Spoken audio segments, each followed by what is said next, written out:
Well, so there's what Sangha means to me, and there's probably what the formal definition of Sangha is. In the formal definition of Sangha from the time of the Buddha, it really meant the community of enlightened monks and nuns who had sort of gone to the home, become homeless, right? That all they do is have their robes and their alms bowl, and they live off of food that's given to them day by day, and they sleep in parks and things where they're invited to sleep. And that was initially the term, what it meant. And the word Sangha is one of, Sangha is one of what they call the three gems. There's three gems in the Dharma. One is the Buddha, the teacher. The second is the Dharma, the teaching, the teacher, what the lessons, the practices. And the third is the community, the Sangha, the community. And, we don't have many monastic nuns and monks in our day, and many of us who are teaching now are not, we live, lives where we have homes and jobs, and so life has changed a lot. The community has changed a lot here in the United States. I guess it never really was that way, so it didn't change here, but it has evolved. And so now I use the term Sangha to represent spiritual friendship and the people who come, to IMC. When we come together, we create a Sangha. And it is that Sangha that created the space. It made it happen. So that's what I mean. You want to add anything, Diana? No. That was great. I just thought I would... Yeah, it's a good one. I actually, just last night, I had written up a document for submitting on something, and Gil said, do you think maybe you should define the word Sangha? So it's a theme. Gil stole my thought. Hi, Anne Rose. Good to see you. So are we ready to meditate? Great. So I thought the way that I would give instructions is sort of a combination of telling you and walking you through it. So when it's time to meditate, these are some of the things I've been taught to do or I do. And so I'm just going to sort of, we all find our exact own way. So this is not like, I'm not telling you the exact thing that every person does here, but I'm telling you things that are taught a lot, and you can adapt in a way that works for you. Does that make sense? And so also, I'll give you instructions, but I also want to give you permission to adjust the instructions. So if I say a word that doesn't land right to you, or I invite you to try something and you're like, no, please trust what's right for your practice. So the first thing is kind of this decision, we're going to meditate. I'm going to be mindful. So that's really the very first thing. We're going to sort of make this choice. And one posture we can be mindful in is sitting, which is what we're all choosing to do tonight. So we're going to bring awareness into sitting down and the posture that we take. And, think about how you might be sitting right now if you were about to meet with someone important. How would you show up? How would you feel? What would your posture be if this was somebody important you were going to connect with? There's a little bit of extra lift, right? A little bit of, I don't want to use the word formal, but a little bit more upright in our posture. Because we're interested. And we want to be respectful too. So guess who we're going to show up for like this? Ourselves. We're important. Our awareness is important. So finding a posture, feeling the feet supported by the earth, the sit bones supported by our cushion or chair, our backs are upright. And feel into your body. Feel it sitting here. We want to be comfortable too. And so take a moment to see if you need to adjust your posture in any way. It's great to do that. That's right. Back and forth on the sit bones. You might lean forward, lean back. You might bring your shoulders up and roll them back to help open the chest for breath. And maybe feeling that there's more a sense of weight. You're more connected to gravity as you bring your awareness inward and into the seating. And the next thing that can be helpful, it's like inviting a mindset that will support us in our practice. So I'll mention a couple of qualities: faith and inspiration. So as we show up, can we have faith that this is important? That for whatever reason, we got ourselves here. We wanted to be here. And we don't know exactly what's going to happen in the next hour and a half. But can we stay connected to a sense of inspiration and faith that it's worthwhile? You might, if you have a reason for being here, you might connect with that. Like, I want to suffer less. Or I want to have more freedom from my thinking. Or I want to be able to respond differently to my emotions. Or I want freedom. I want to be liberated.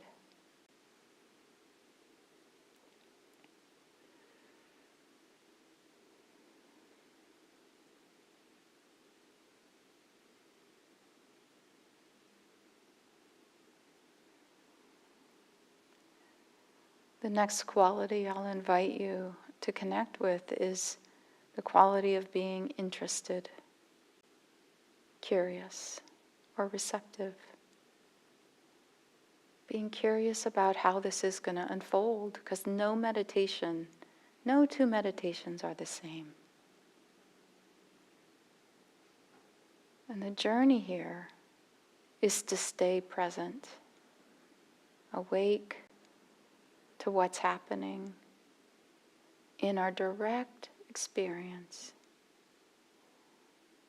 Curious about the next sensation, sound, thing that arises.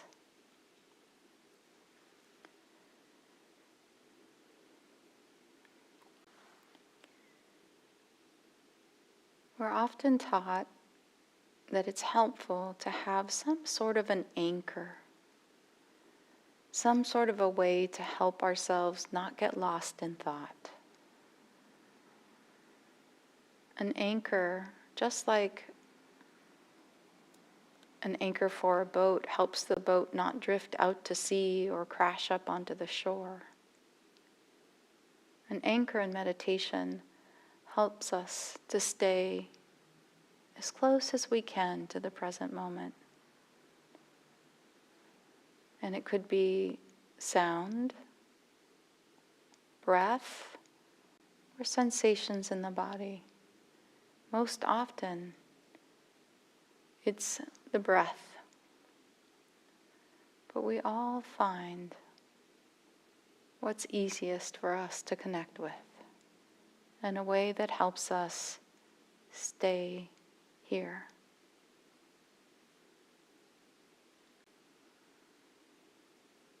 Paying attention on purpose in the present moment to whatever you can sense into, what you can experience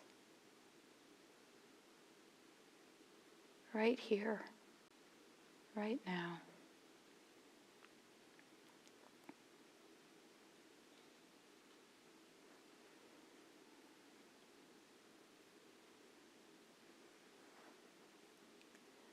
And just like the ocean has waves, we have thoughts. They will come, and sometimes we'll get moved around by them, carried away by them.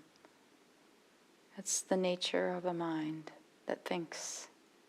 It's not a problem. But is it possible for the period of this practice to prioritize being with our direct experience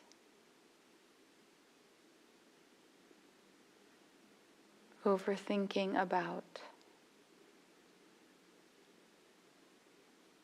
over planning, over conceptualizing?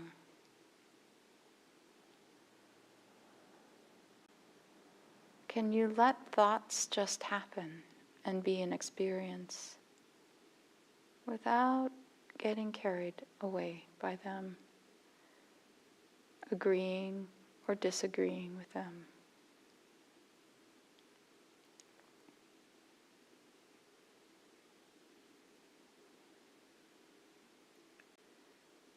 Over and over again, we might just invite ourselves to reconnect with our anchor, our breath. We might try what we call a noting practice.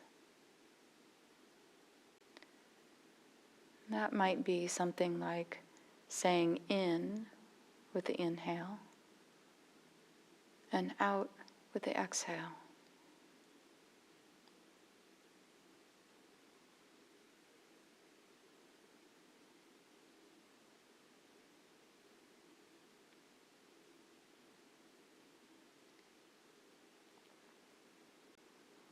Very simple noting.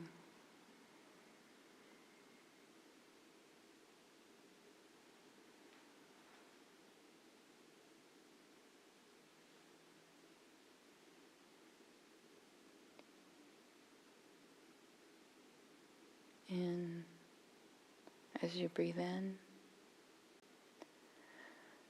out, feeling and knowing the sensations of breathing out.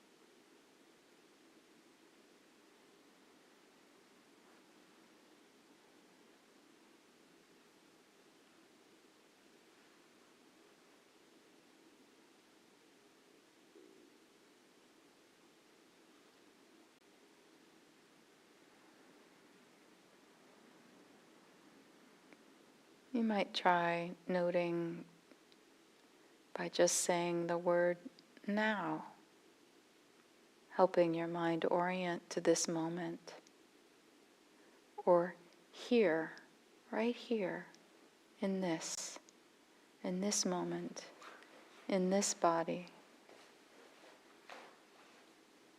or even this. Just seeing what happens in your own experience, experimenting with curiosity a little bit with these different ways of noting and seeing what happens inside of you. How does your mind respond?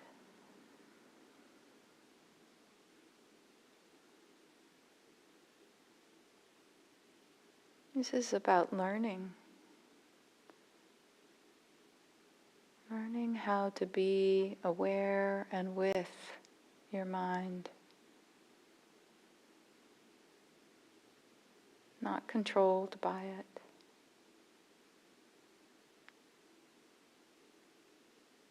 and not wrangling with it either.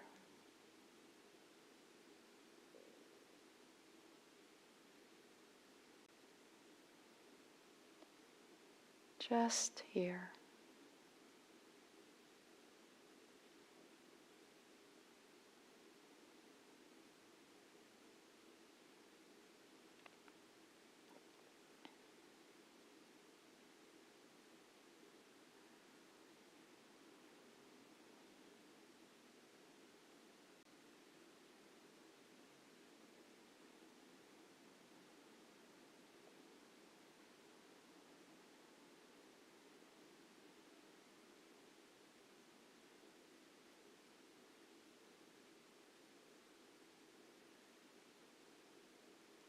Just now.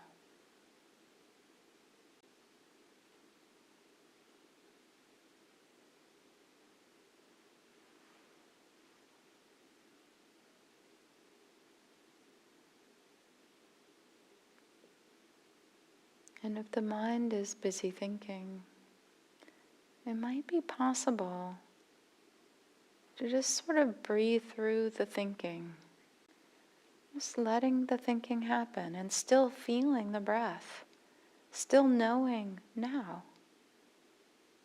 The mind can have thoughts, it's okay. And you can be right here, just now, just this, breathing right through it, right with it.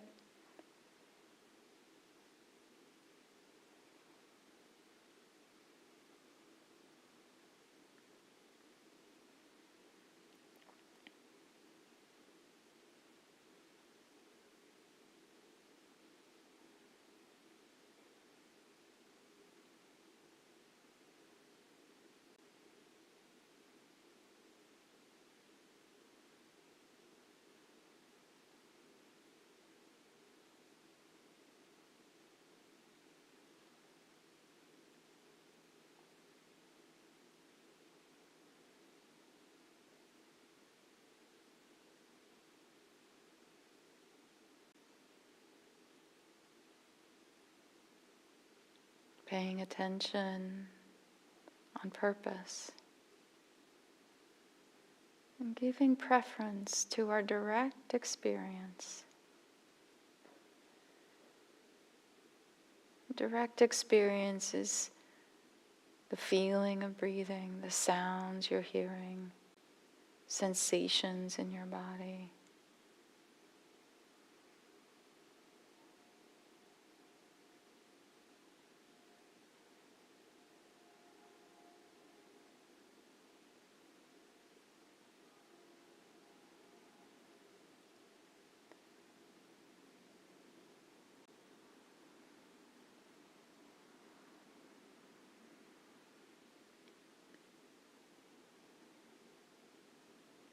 And the mind might be just making little thoughts. They can be like little clouds in the sky, just floating around, doing their thing. And we can be like the sky. Sky doesn't care if there's clouds. It's wide and open, spacious.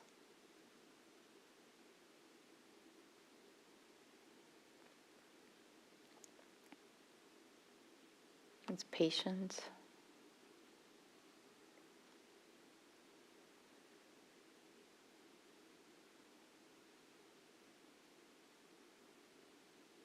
Just breathing here.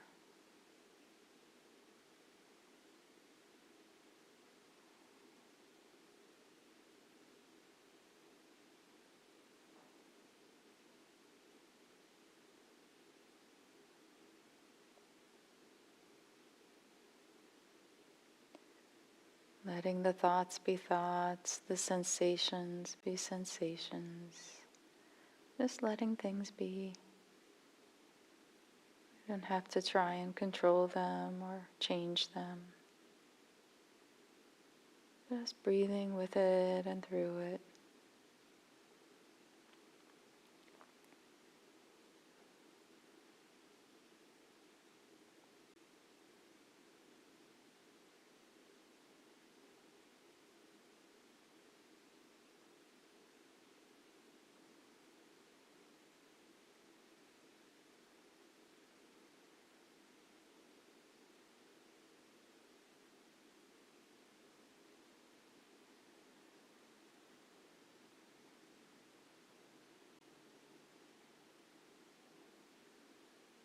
Breath by breath. Or maybe 3 breaths in a row. Just 3. Seeing if you can stay intimately connected with the inhale, the pause, and the exhale. For 3 breaths in a row.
Thank you.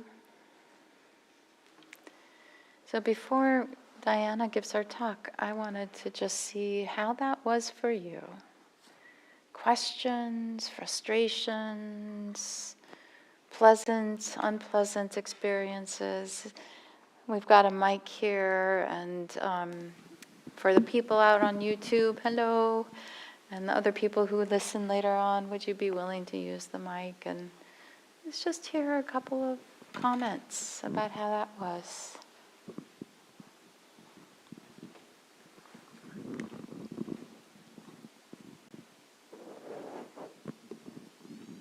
Tara, thank you.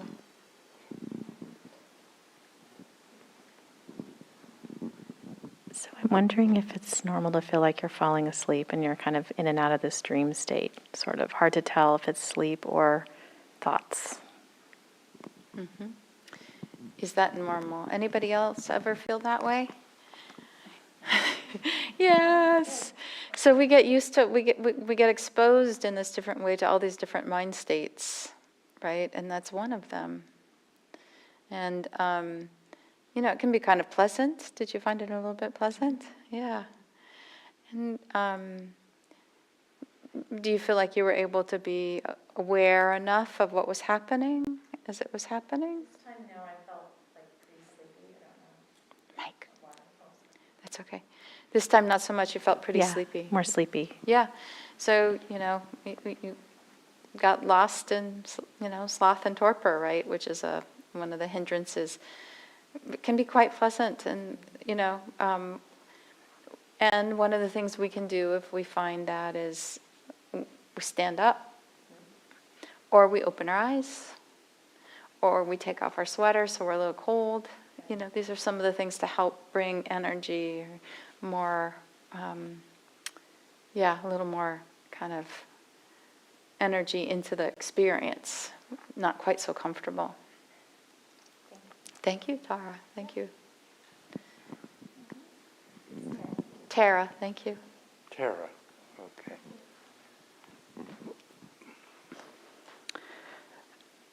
I kept finding myself hunching over, and then I would need to remind myself to sit up and be important because that feels better. It's easier and it feels more open when you're sitting back and attentive. But if I don't pay attention to that, I end up creeping forward, and then I have to remind myself to sit back. Great observation. Do you want to say anything about that, Diana?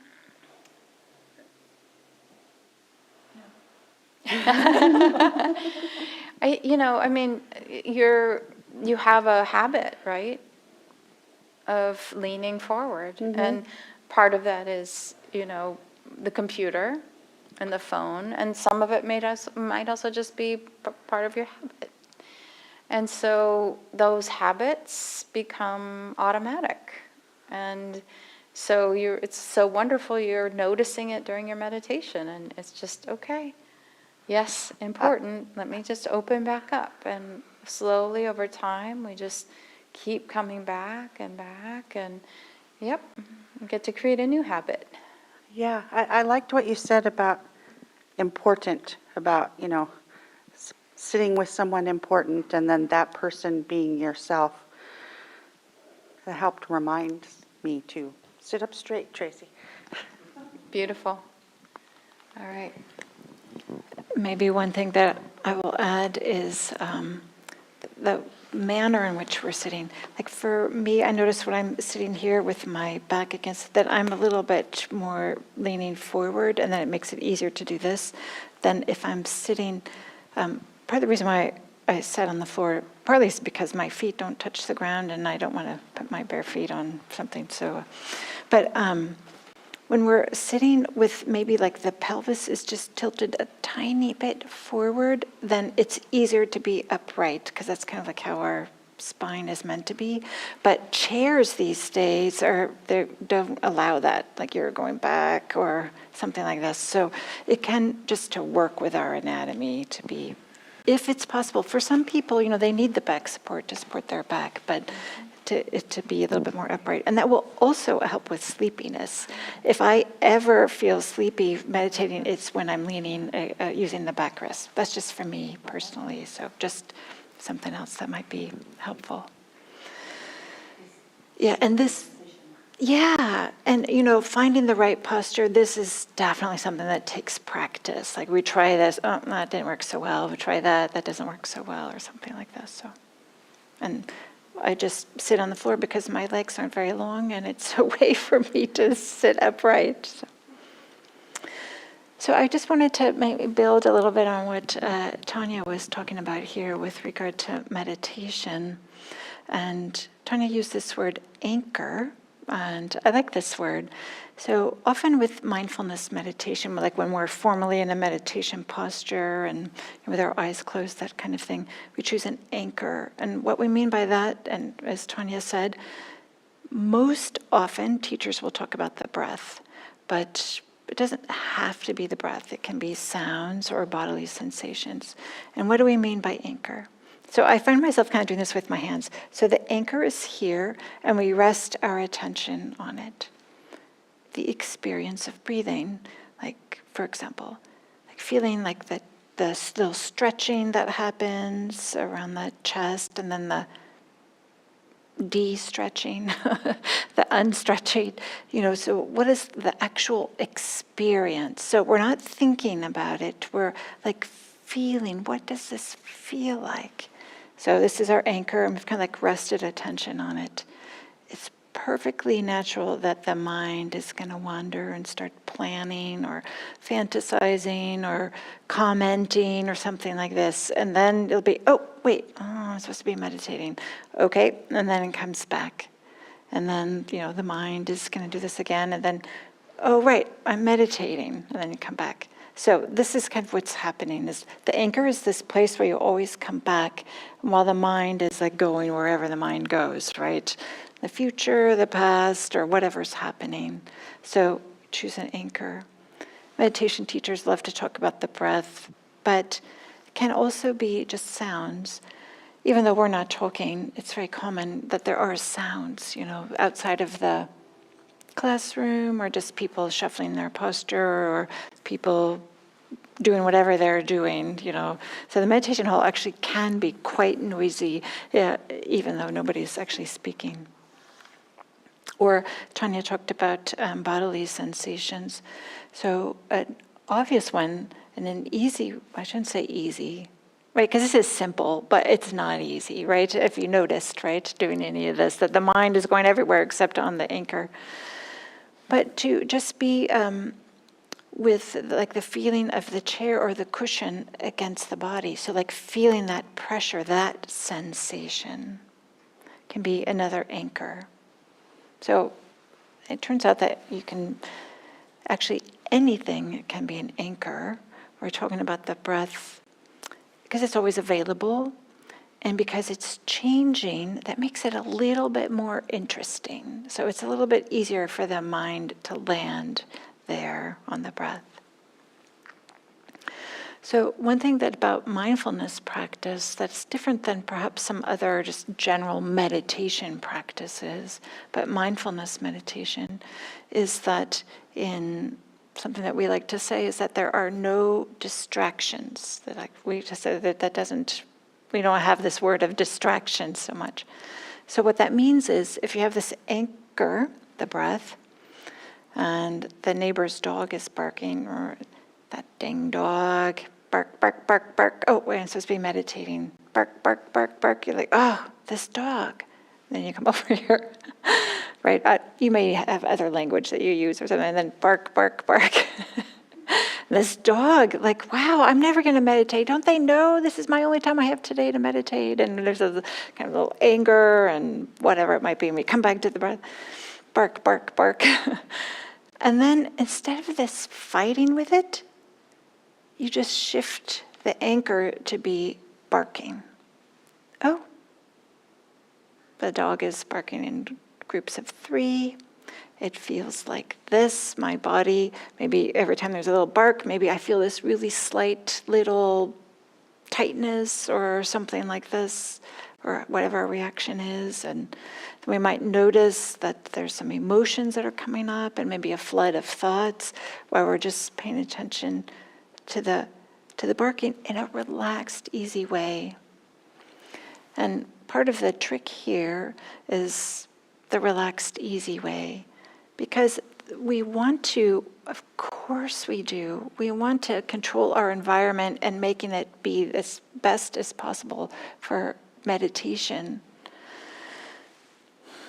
That's not possible, right? We don't get to control the experience. So instead, we kind of like just fold it into our meditation practice. So you can switch and just bring that into your experience. Or maybe you stay with the breath, and then just as Tanya was saying, make a little note. The note could be sound. So you just say quietly in your mind, sound, come back to the breath, sound, come back to the breath. Or maybe bark or dog or something like that. But it doesn't matter what the word is. What's really helpful is just like placing a note on it is a way that we can stop getting tangled up and involved with it, with a big story making like that dang dog, or I wonder what kind of dog it is. It reminds me of that dog that I had when I was little, and then off we go, right? So that's part of mindfulness meditation is this idea that we can fold anything in, discomfort in the body, sounds that are happening, whatever it might be, we can turn towards them, bring some open-mindedness, some attention, and I kind of like some of the language that you were using, Tanya, that you started off talking about like inspiration and faith, the faith being this belief that this is beneficial. It doesn't have to be faith in anything else. So that kind of maybe warm-heartedness or softness or something like that, as opposed to kind of like, okay, here's this the anchor, and then we notice bark, bark, bark, and then I'm supposed to be mindful. Dang it! When am I going to get mindful? And like holding on to the breath as much as we can. There's a way in which we might like use a type of a sledgehammer, or our mind, or kind of like come back in a way that has a little bit of aggressiveness or a little bit of energy, a lot of energy to it. And we notice this when the bell rings, if there's this sense of, oh, thank gosh, then that means there was a little bit too much energy, because you can't sustain that, right, for very long. So, and this is definitely the art of practice, is finding the right amount of energy. This is something that it's not like at one time you'll figure out, okay, not too much, not too little, like, okay, perfect, I got it, dialed in, I know how to do this now. It's something that we will always have to be adjusting, depending on what the mind's doing, how the body feels, etc. So this is something that's just integral into meditation practice, is figuring out the strength or the amount of energy, I don't even know what the word is exactly, in which we pay attention. And this is something that perhaps we never even thought about before, but we can explore and discover as we do this meditation practice. Are there any questions about what I've said so far?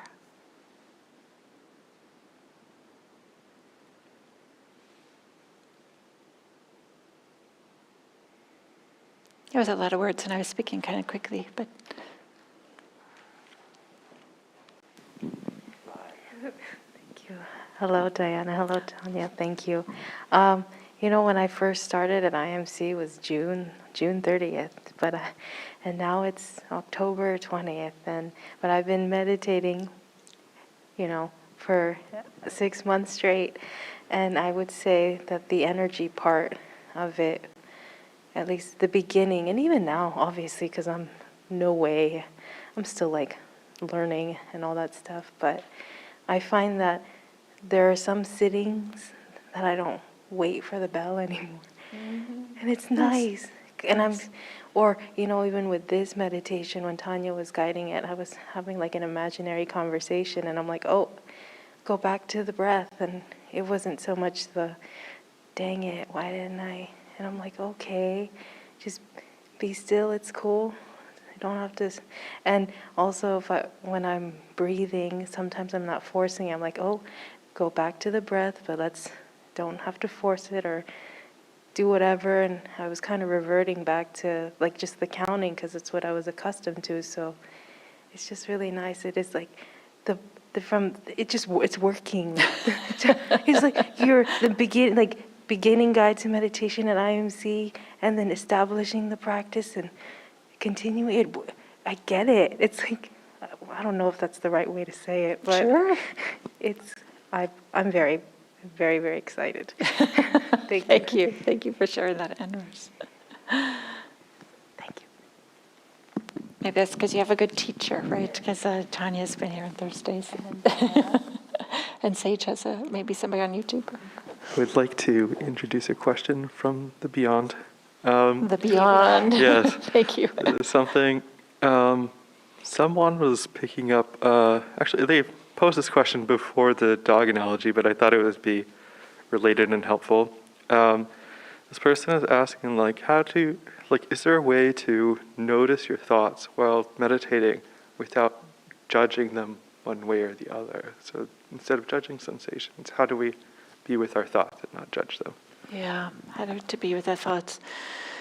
So there's lots of things we could say. I'll just say a few things. One, when you're lost in thought, no problem, because you're lost in thought. You don't even know that you're going to be supposed to be meditating, right? So, okay, there's nothing to be done, right? You're lost in thought.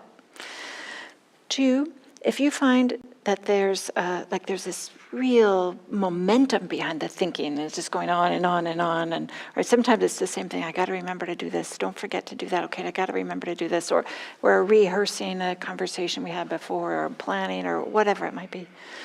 Whatever it might be, there's a few things we can do. One is to kind of to maybe unhook us from the content, is to just generally ask this question: oh, are these images or are they sounds? Like, what are thoughts? So we kind of let go of the content of the thoughts and look more at the process of thinking. Because the process of thinking is happening right here, right now. So just this like gentle inquiry: are these images or are they sounds? And sometimes shifting our relationship to thoughts in this way can interrupt the momentum of the thinking. So sometimes that works, and sometimes you might have to do it a lot. Like, oh, okay, here's this image. And then we could ask questions about the images. Are they in color? Are they clear? Is there a projection screen? Where is it? If there are sounds, what is the sound? Or whose voice is it, rather? Or something like this. And then maybe the third thing I'll say about thoughts, and Tanya's just going to probably do a lot of teaching about thoughts when you did the intro class, and you will again on November. So there's a lot that we can say about it. But maybe I'll just drop in. Is there an emotion that's fueling the thoughts? Often there's something that's underneath that's keeping those emotions, those thinking, the thoughts going.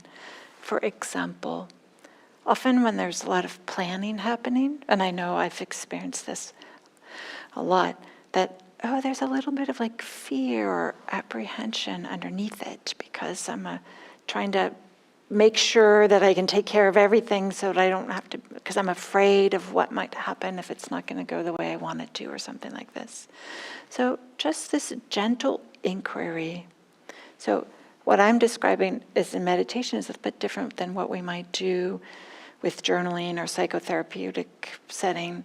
With meditation, it's more just a gentle, just dropping in of the question: is there an emotion that's fueling this? And then we just kind of like open and wait.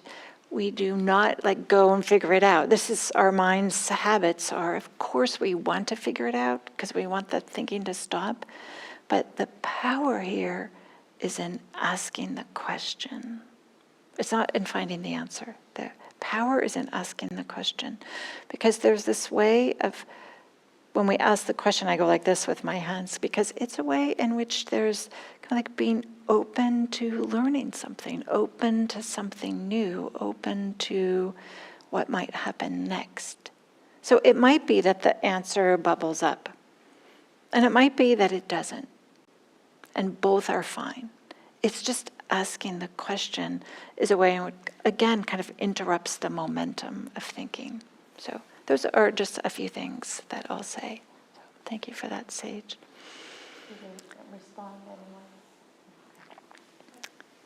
Yeah. On behalf of the internet, we're grateful. Thank you. Yes, that's right. Thank you, Iris.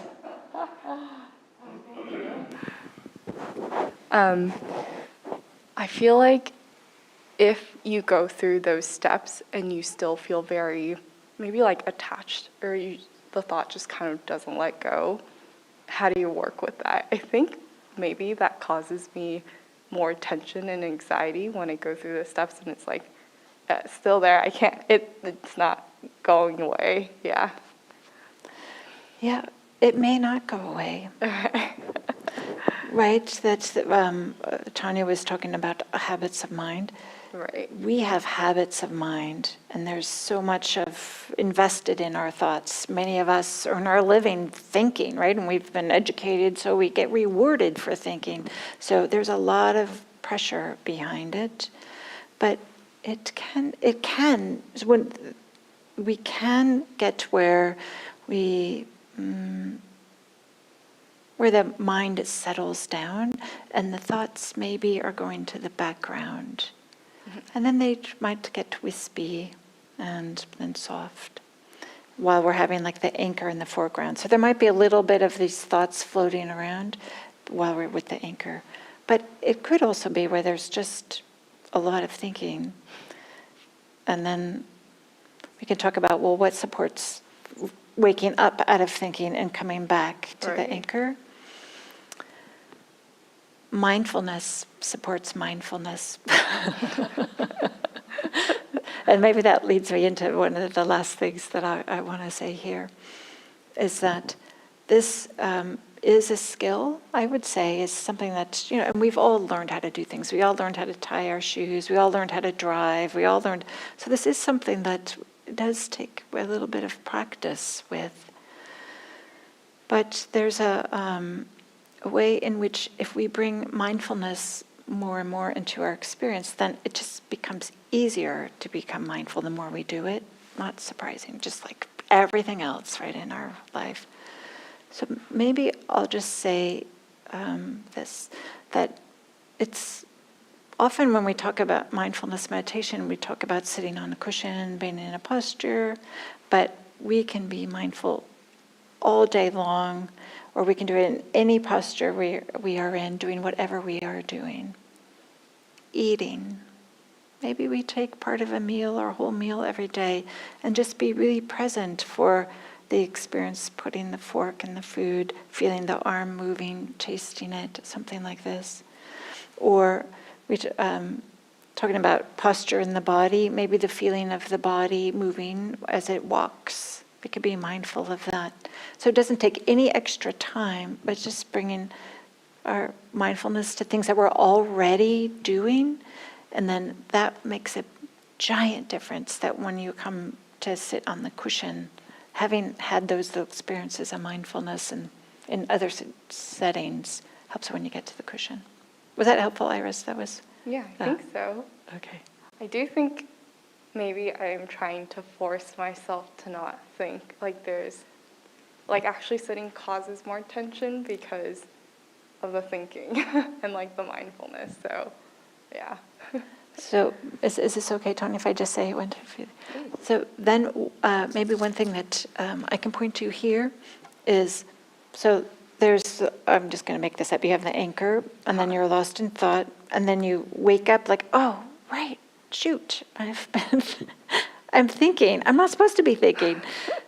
And then what can be helpful is to notice that second beat, to waking up and then notice the attitudes. It's not uncommon to kind of have this little oh, shoot, dang it. And just notice what that feels like. That's mindfulness too. Okay. And then begin again in a gentle way, as best you can. And so this can be really, and this is very common what you're describing also, and I certainly had lots of this, absolutely.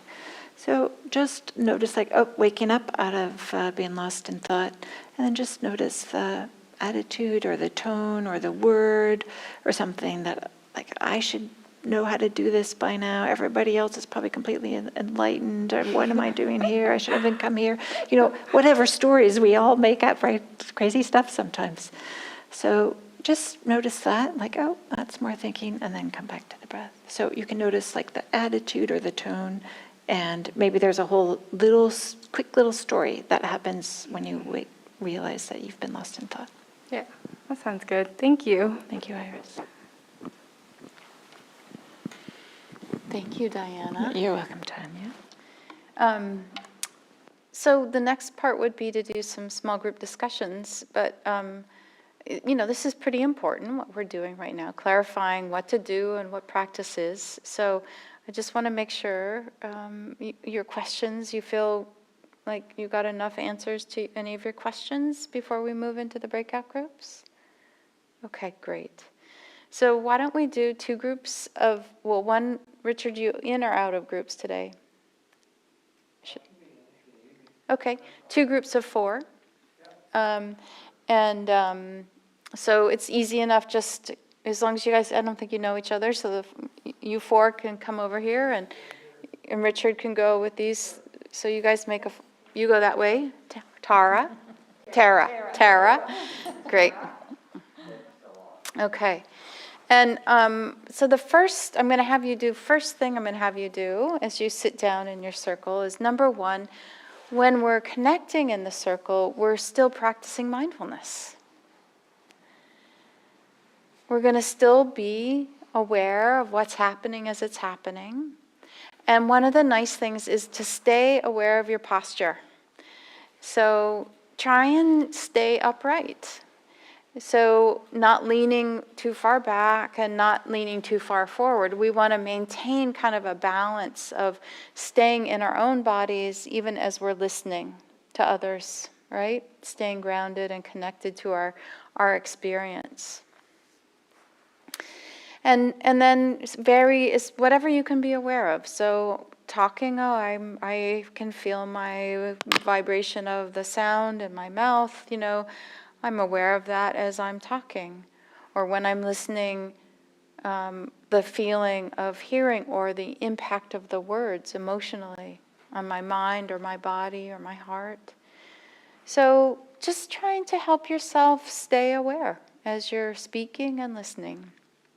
So the first invitation now, while practicing mindfulness, is to go around the circle, and if you each share your name, where you're living, and what inspires you to practice mindfulness.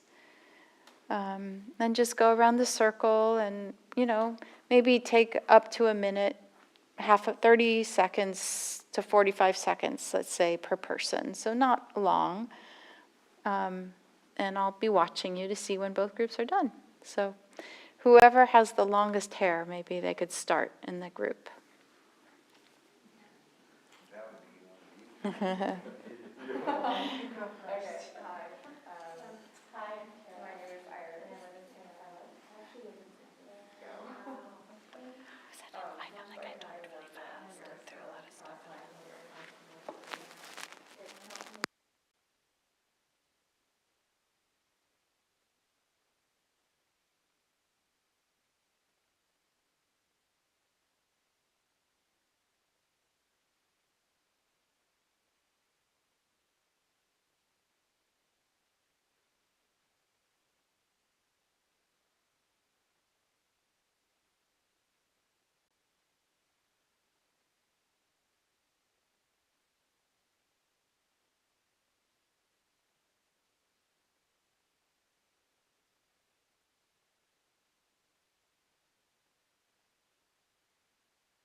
Great. And so, oh, I have no idea what I'm here tonight, but as an honest answer, I think it's a lot of things have changed in my life recently. I retired after 26 years ago, so I'm actually working in the youth department. Juvenile investigation services. Have you heard from the other teacher trainees, like how they're like in this kind of shift in focus, like with Gil's doing, like kind of chaplaincy stuff? mostly I think.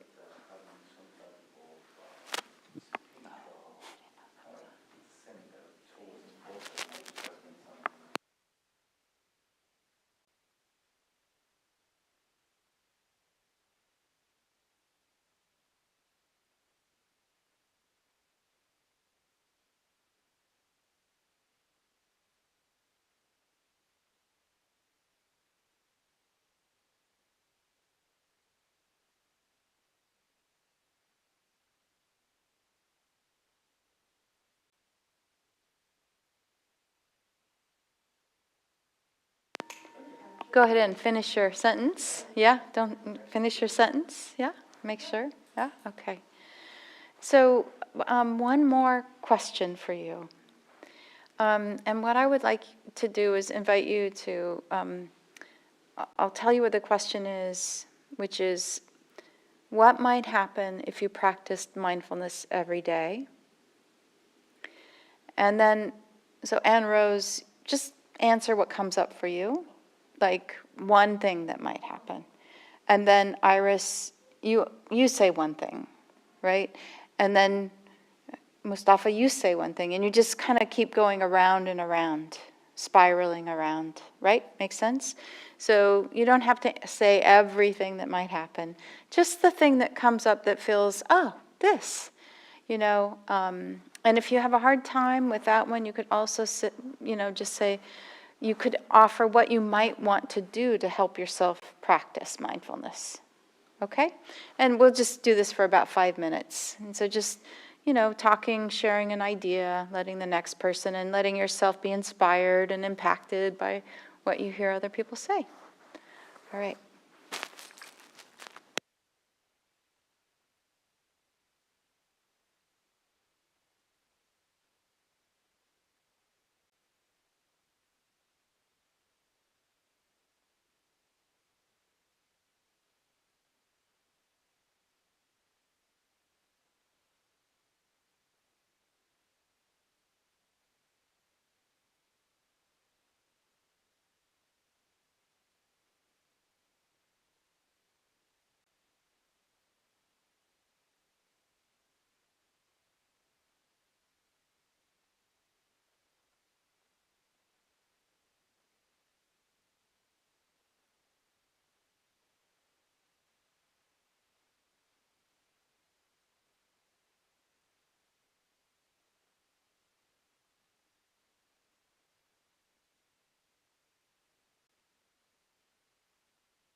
Just checking in. How is you feel, is this a good time to shift? Yeah, you guys too? Sure. Thank each other, and then let's make a circle. So pull your chairs, let's make a more intimate circle here.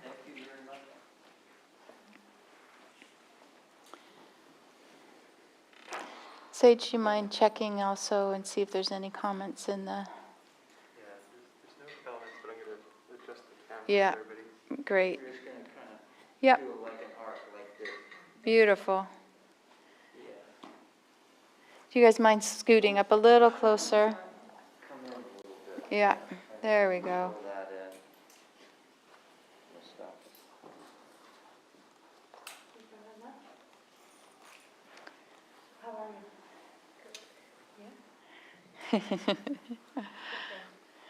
She's also a teacher. They're great. They're great. Hooking up for teachers over here. Nice. And is there a mic over there? Yeah, great. Great, so now we get to just share with each other a little bit about what came up for you. Maybe, I tend to believe that it's really useful to restate something that was important to you. Kind of helps your mind take it in as important and helps you remember it. And it's also then gets to share with people who weren't in your group, and they get to hear maybe something new. So is anyone willing to start? And then we'll just pass it in a circle, the mic. Does anyone have something they'd feel inspired to share to start? I can start. Thank you, Tracy. Thank you.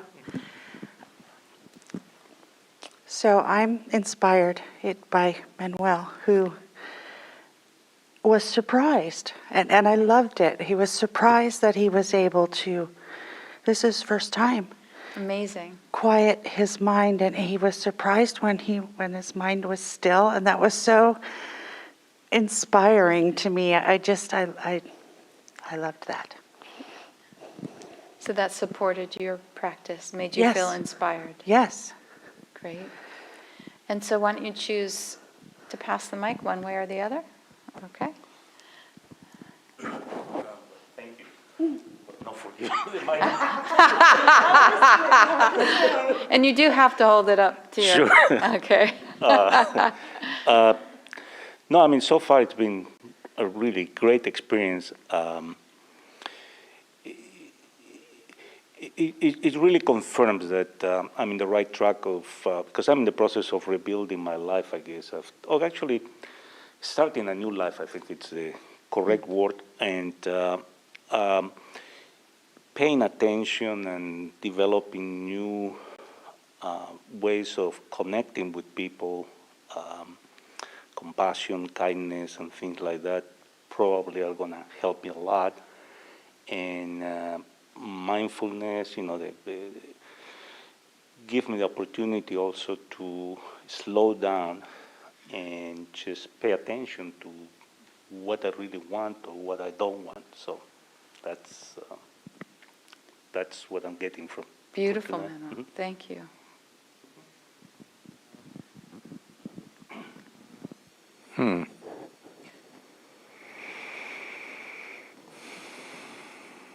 What am I supposed to talk about? What If there was something that you connected with, that you heard, that you felt was inspiring or supportive. Oh, yeah. So the fact that, everybody here is here, showing up the best they can, best we can. And I'm inspired by that. I mean, the fact that you all have busy lives, and you do, you're out there every day doing whatever you're doing, having families, working, all of that. And you still take the time to come and work on something this significant, which is to learn how to, create a more compassionate, kind, world that we can all live in and be in together, especially in this culture today where we have some divisiveness that comes up in different places. So it's, just being able to commit to that in our lives and to make it a priority feels pretty inspiring to me, very inspiring. So, and that this place is run by all volunteers like Diana and Tanya and And you, Richard. yeah, and me and other people and Sage, So the fact that this place can't happen if we don't all decide to help make it happen. So I'm grateful for that. So that's inspirational. Great. You can just hand it to Sage. Leave it on. Yeah, thank you.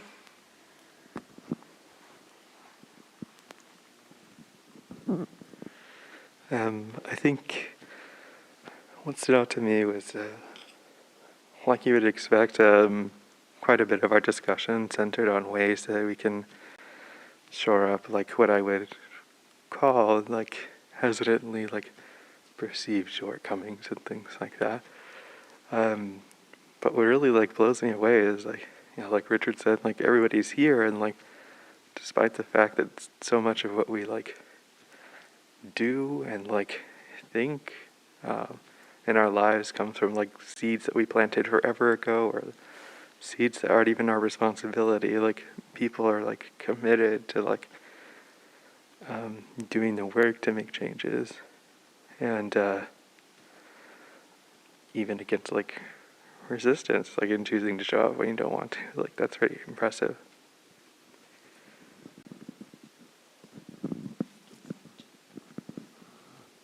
I honestly just forgot the question. Right here. Yeah, just put the mic up to your mouth. And did you hear or say, connect with anything that inspires you to practice mindfulness here? Well, I mean, it seems like even though it is different between us, it seems like we're all kind of here for the same thing, and that's in itself the most inspiring thing. It's just everyone here, we're kind of going through the same things, but in different ways. Beautiful. Thank you, Mustafa. I think it's nice to be reminded of all the different ways it's helped people. Recently, I feel like for the first time I've hit a rut or like lack of motivation with practice. So these like reasons all kind of help. Yeah. Oh, that's great, Iris. That's so nice. And that's, the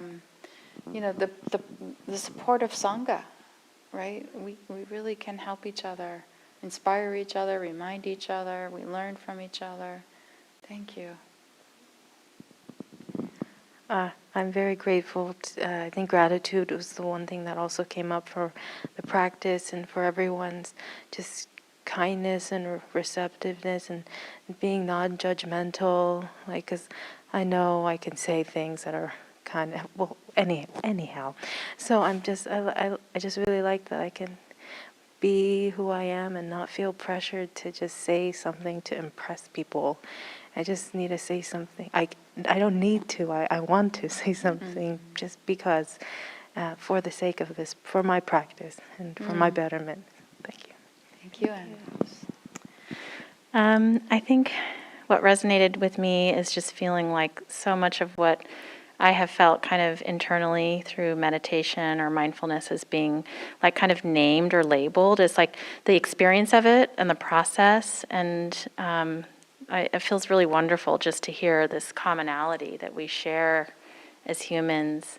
And, just these little experiences and things that I've had, it's like, oh, that's what that is. And, when you were talking about mindfulness, and just to hear from you, Richard, that you've been, doing this for so many years, and you have these little moments or these little epiphanies where you feel a shift, and it's like, oh yeah, I've had that too. And just to feel that, collective sharing of an experiences.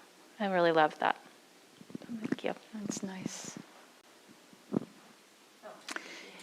Full circle. Yeah. And so we have, little time if there's any other questions that people want, to ask, or anything else you want to share about practicing mindfulness. Not required, it's just optional.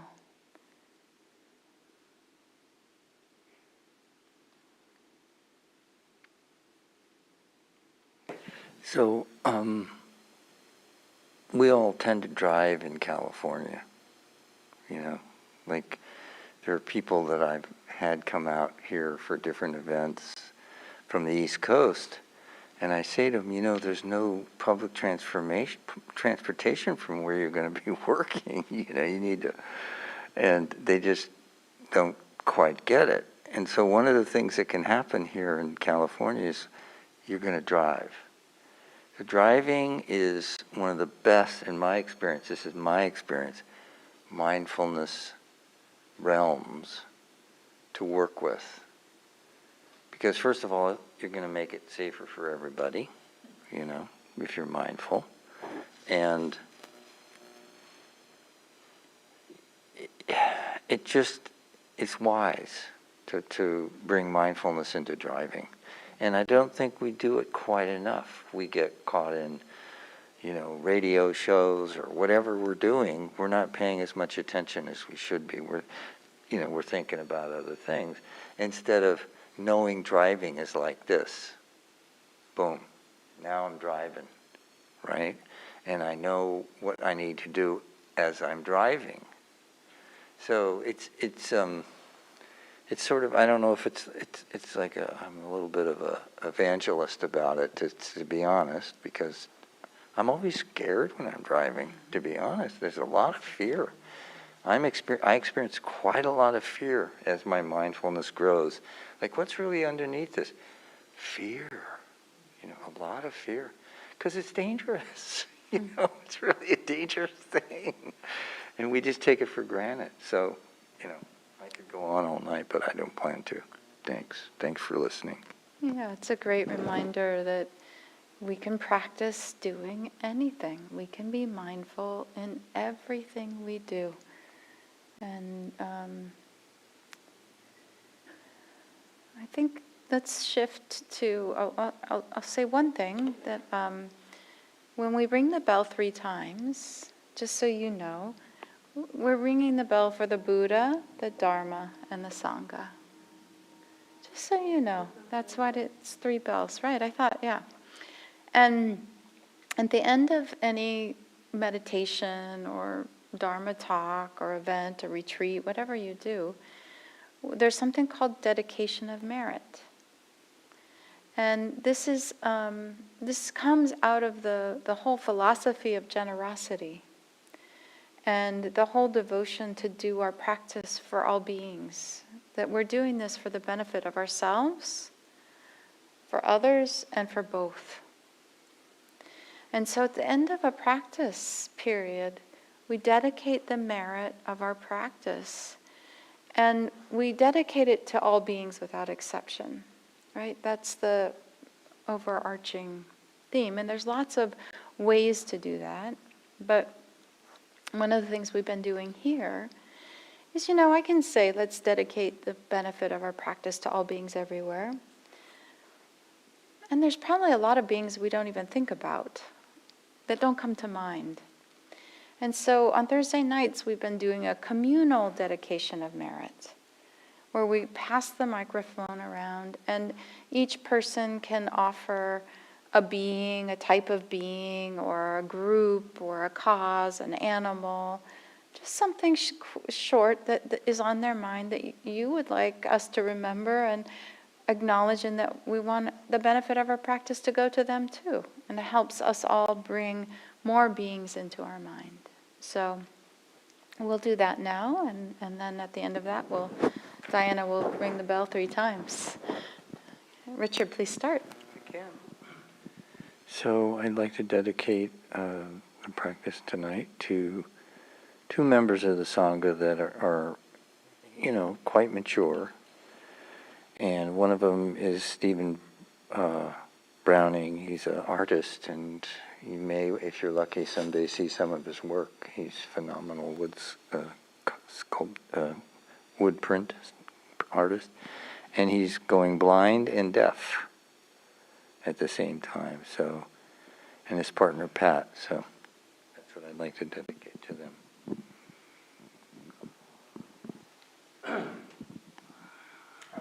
prepare for this because it connected me with something that happened with me not long ago. So I'm dedicating my time here tonight to my mom, who unfortunately passed away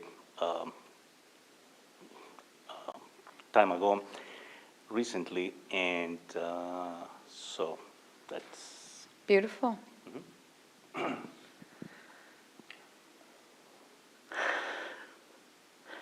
I'm going to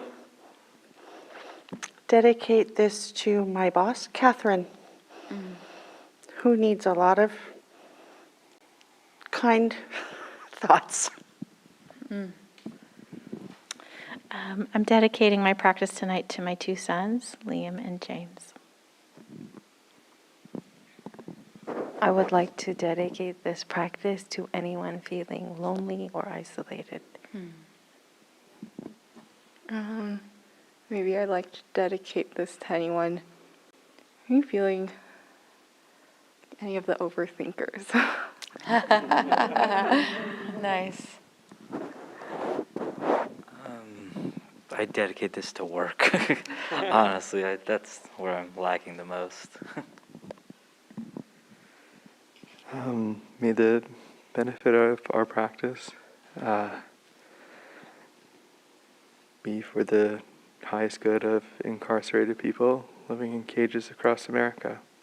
May all beings be free. Do you want to say something, Tanya? I was going to let you say something. Do you want to do are you going to dedicate practice? To the waters and the sky and the earth.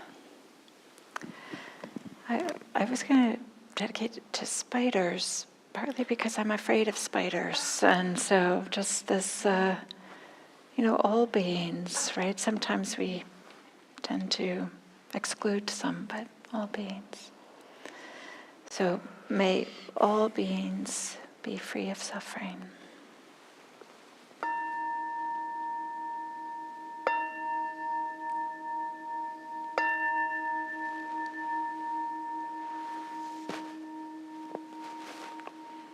Thank you for being here. And thank you for your practice. And thank you for your practice. Spiders? Really? All beings without exception. I don't know. All beings. Yep, that's right. We're all trying.